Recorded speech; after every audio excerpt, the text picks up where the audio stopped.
أهلا بحضراتكم. النهاردة هنتكلم وهنشرح تفاصيل الشغل في أمازون.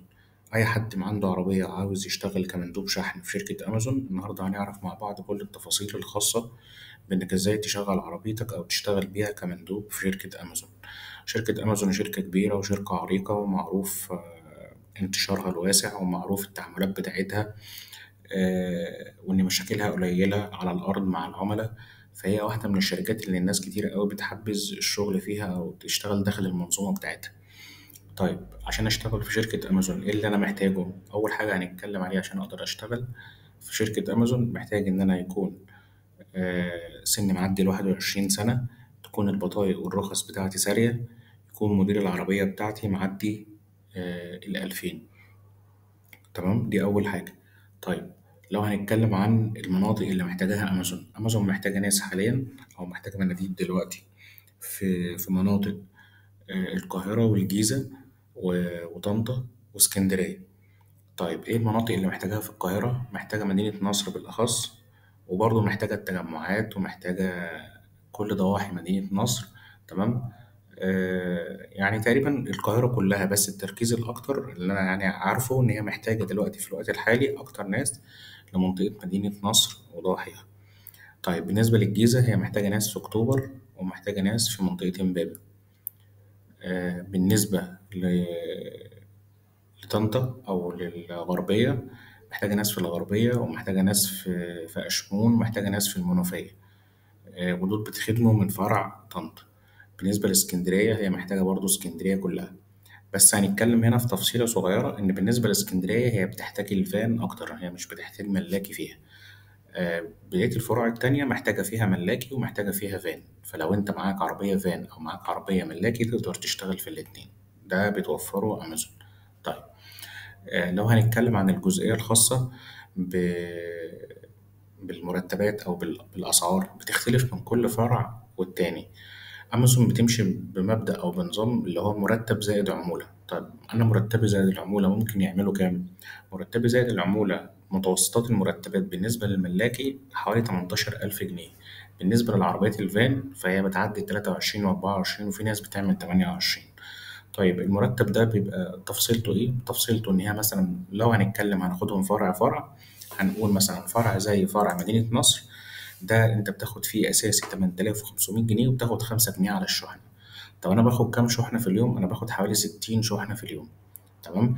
الفرع ده بيشغل صباحي وبيشغل مسائي، يعني تقدر تشتغل ابتداء من الساعة 4 أو الساعة 5، ده الشيفت المسائي. مواعيد العمل المفروض 8 ساعات على الأرض.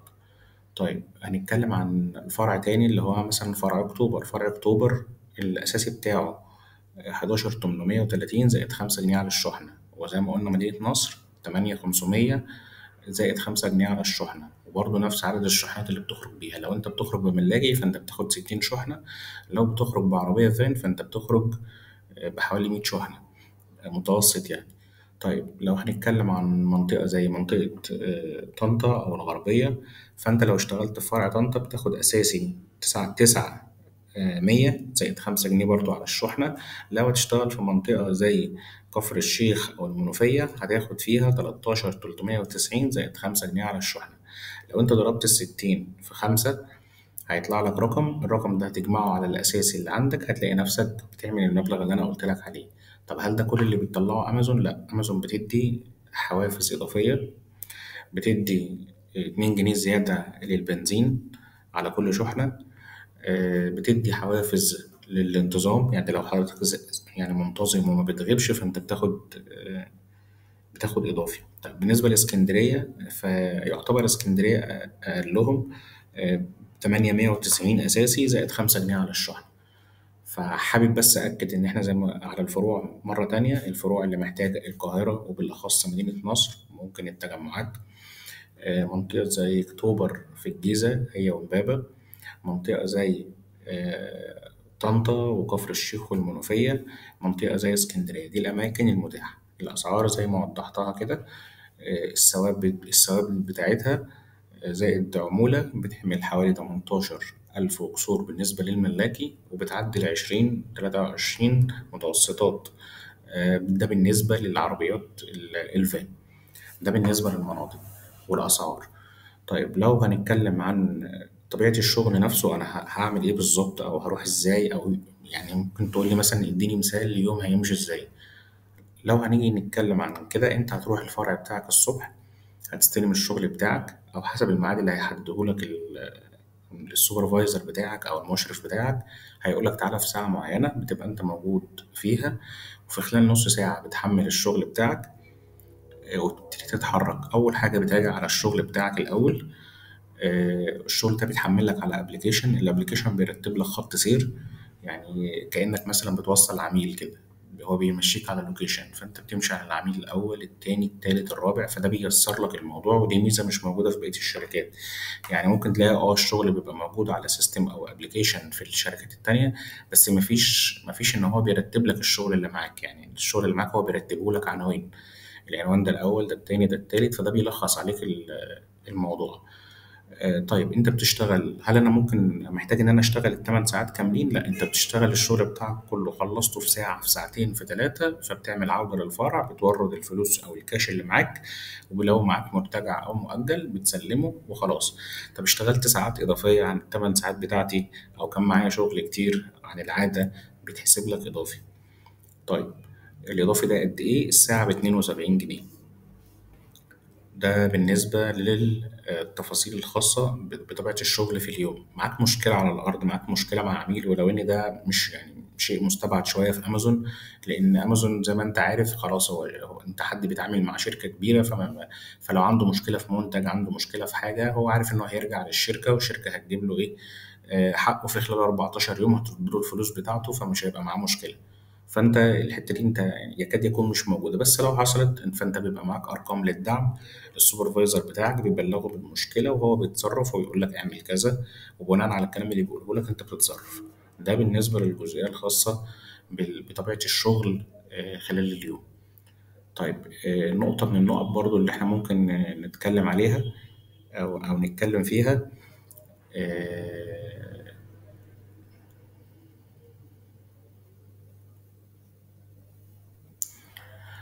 آه، التعاقد بيتم ازاي؟ يعني لو في نقطة بس لو هنتكلم عليها، اللي هي آخر نقطة هنتكلم عليها، هي النقطة بتاعت التعاقد بيتم ازاي.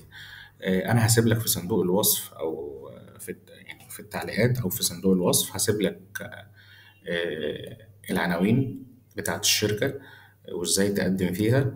تمام. طيب هنيجي لآخر جزئية، طب أنا أتعاقد ازاي؟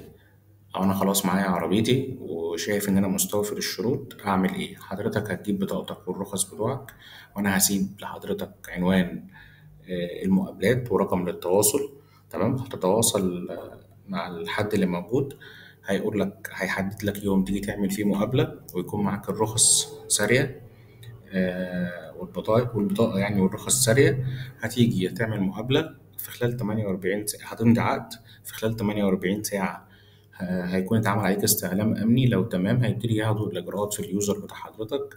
بيتعمل لك اليوزر في خلال 3 أو 4 أيام، بيتبعت لك زي تدريب أو تريننج كده على الموبايل بتاع حضرتك بتعمله. بعد ما بتعمله خلاص انت كده مؤهل انك هتنزل، هتبتدي تلاقي ان في اكونت مانجر بيكلمك ويتواصل معاك ويبلغك باليوم اللي هتنزل فيه. طب انا طول الفتره بتاعت الشهر دي انا هقبض امتى؟ انا بقبض اخر كل شهر او اول كل شهر، يعني يوم واحد يوم اتنين بالكتير قوي. هل متاح السلف خلال الشهر كله؟ متاح السلف كل يوم حد وكل يوم تلات من كل اسبوع تقدر تعمل سلفة بضمان المرتب بتاع حضرتك. يعني وليكن انت مثلا عامل 10,000 جنيه في اول 10 ايام مثلا، الشركة تقدر تديهم لك او تديك جزء منهم. تمام. يعني تقدر تعمل سلفة بضمان المرتب بتاع حضرتك في أي وقت. ده طبعا عشان البنزين والزيت والحاجات دي. زي ما قلت كده لحضراتكم، هو الموضوع سهل والموضوع بسيط. تمام. مفيش مشاكل فيه، مفيش فيه تعقيدات. آه، يا ريت لو في حد شايف ان الموضوع ده مناسب ليه، يقدر ان هو يخش ويتواصل معاهم. تمام. آه، الموضوع بيبقى يعني، عايز اقول بس او اوضح نقطة، ان المواعيد او عايزة بس اوضح نقطة أخيرة، إن الطلبات اللي بتطلبها أمازون ما بتبقاش دايما كاملة. يعني بيجي أوقات ال- النيدز بتاعتهم بتبقى هو مش محتاج حد، فانت دي فرصة ان هم في الوقت الحالي هم محتاجين ناس عشان خاطر رمضان، وبيحاولوا ان هم يكملوا القوة بتاعتهم او المان باور بتاعهم يبقى كله كامل. فحضرتك لو شايف انك الموضوع ان انت تمام فيه او انت مستوفر الشروط، تقدر تتواصل زي ما قلت لك على الارقام اللي موجودة وتتوجه للشركة. بس ده تقريبا دي كل حاجة عن موضوع إنك إزاي تشتغل بعربيتك في أمازون. ولو في حد ليه أي سؤال ممكن يكتب لي في التعليقات وأنا هرد عليه. أتمنى إن حضراتكم تشاركوا الفيديو ده مع أي حد يكون مهتم أو عاوز يشتغل بعربيته. شكرا لحضراتكم.